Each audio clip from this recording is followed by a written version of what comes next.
As the whispers surrounding Steve McQueen and Clint Eastwood continued to circulate through Hollywood, the rivalry began taking on a life of its own. Neither man needed to publicly declare the other an enemy because the entertainment industry did that job for them. Every producer, every studio executive, every gossip columnist seemed determined to compare the two. It was almost impossible for either actor to give an interview without eventually being asked about the other. That constant comparison created an invisible competition that neither man could completely escape. Hollywood in the late 1960s and early 1970s was no longer interested in polished gentlemen wearing perfect suits and speaking flawless dialogue. America had changed. The Vietnam War, social unrest, and cultural revolutions had reshaped the audience. Moviegoers wanted heroes who looked imperfect, men who carried emotional scars instead of polished smiles. Steve McQueen fit that image naturally. He never looked like someone trying to become a movie star. He looked like someone who had accidentally wandered onto a film set after surviving a difficult life. That authenticity became his greatest weapon. Clint Eastwood represented something equally powerful but entirely different. He rarely raised his voice. He rarely overacted. Instead, he let silence create tension. His characters often stood motionless while everyone around them panicked. Audiences loved that confidence because it felt genuine.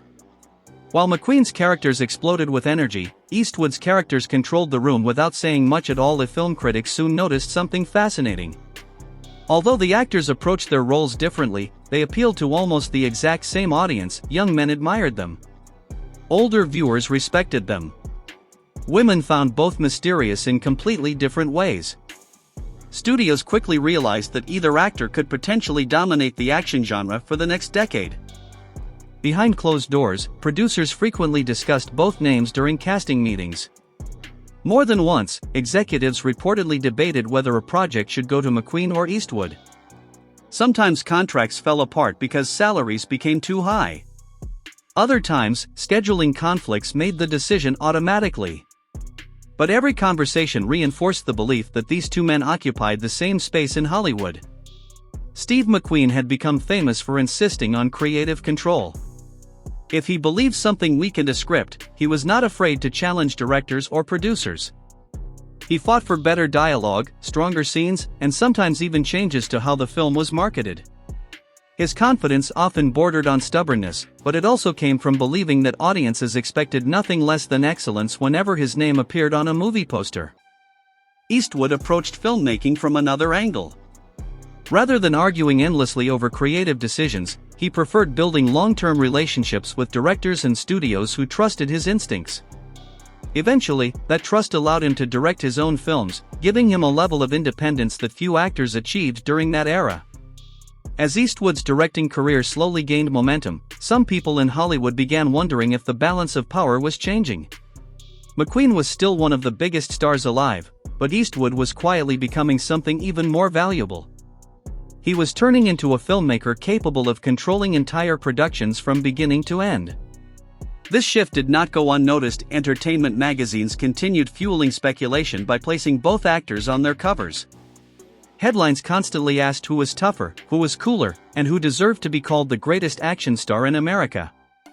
Fans passionately debated the question in movie theaters, restaurants, and workplaces. Long before social media existed, people argued over Steve McQueen and Clint Eastwood with the same intensity that modern audiences debate today's biggest celebrities. One story frequently repeated by Hollywood insiders involved the actors' attitudes toward recognition. McQueen reportedly paid close attention to salaries, billing order, and magazine rankings. He wanted confirmation that he remained number one. Eastwood appeared less interested in public rankings, focusing instead on building a career that would last decades rather than chasing every headline. Whether those perceptions were entirely accurate or slightly exaggerated, they shaped the public narrative surrounding both men. Meanwhile, television interviews became another source of endless speculation. Whenever McQueen appeared on a talk show, journalists searched every answer for hidden references to Eastwood. Likewise, when Eastwood promoted a new film, interviewers often mentioned McQueen's latest success. Viewers began believing that every small comment carried secret meaning. The rumors eventually grew larger than reality itself. One version claimed McQueen criticized Eastwood's acting ability during an interview. Another insisted Eastwood dismissed McQueen's films as style without substance. Yet another version described a backstage confrontation before a television appearance. The details never matched because none of the stories could be fully verified. Each retelling became slightly more dramatic than the last. That is how Hollywood legends are born. Someone repeats a rumor. Another person adds a dramatic detail. A magazine publishes an anonymous quote. Decades later, millions of people remember the myth instead of the facts of the claim that Steve McQueen attacked Clint Eastwood on live television followed exactly that pattern. It sounded exciting. It fit their public images. It gave audiences the dramatic showdown they wanted to believe had happened. But documented history tells a different story. No verified footage has ever surfaced showing such an attack. No reliable records confirm a physical confrontation between the two stars during a live television broadcast. Instead, what historians generally agree upon is far more believable. Both men existed at the top of Hollywood during the same period. Both competed for prestige, influence, and iconic status. Naturally, comparisons became unavoidable. Ironically, many people who worked with both actors noticed similarities rather than differences. Neither man enjoyed unnecessary publicity. Neither man liked appearing vulnerable. Both preferred letting their work speak louder than endless interviews. Both valued independence over studio control. And perhaps most importantly, both refused to compromise their personal identities simply to satisfy Hollywood expectations. Yet there was one crucial difference that separated them. Steve McQueen lived intensely. Everything in his life reflected speed. Fast motorcycles. Fast cars. High-risk racing. Competitive friendships. He pursued excitement with remarkable determination, often treating ordinary moments like competitions. Even away from movie cameras, McQueen seemed driven by the need to prove something to himself as much as to anyone else. Eastwood, by contrast, projected remarkable patience. He rarely appeared rushed. Friends often described him as thoughtful and surprisingly relaxed between projects. Instead of chasing excitement, he carefully built his career one decision at a time. That discipline eventually became one of his greatest strengths. As the years passed, Hollywood itself began changing around them. The blockbuster era arrived. Younger actors emerged. Audience tastes evolved. Yet both McQueen and Eastwood continued symbolizing an earlier generation of authentic screen toughness that audiences still admired. Then fate intervened. Steve McQueen's health began deteriorating during the late 1970s.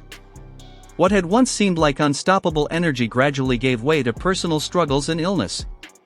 The actor who had built his reputation on physical strength suddenly found himself fighting a battle far more serious than any fictional role he had ever played. While McQueen faced those challenges, Eastwood's career entered another remarkable chapter. His success behind the camera continued growing, proving that his ambitions extended far beyond acting. Critics who had once dismissed him as merely another Western star now recognized his talent as a filmmaker capable of creating powerful, unforgettable stories. It was becoming increasingly clear that although their careers had started on similar paths, their legacies would ultimately be remembered for very different reasons. Even so, fans never stopped imagining what might have happened if the two legends had truly confronted each other publicly. The fantasy of seeing Steve McQueen's fiery personality collide with Clint Eastwood's icy composure remained irresistible. Perhaps that is because the contrast between them felt almost cinematic. One man relied on explosive charisma. The other relied on controlled silence. One embraced visible intensity. The other mastered emotional restraint. Together they represented two completely different definitions of strength. And whether they admitted it or not, each man's success forced the other to raise his own standards. That invisible competition may have produced no televised fight, no shouting match, and no dramatic physical confrontation. But it created something arguably more fascinating: two legendary careers shaped by the knowledge that another icon was always standing just across the Hollywood horizon, ready to claim the spotlight.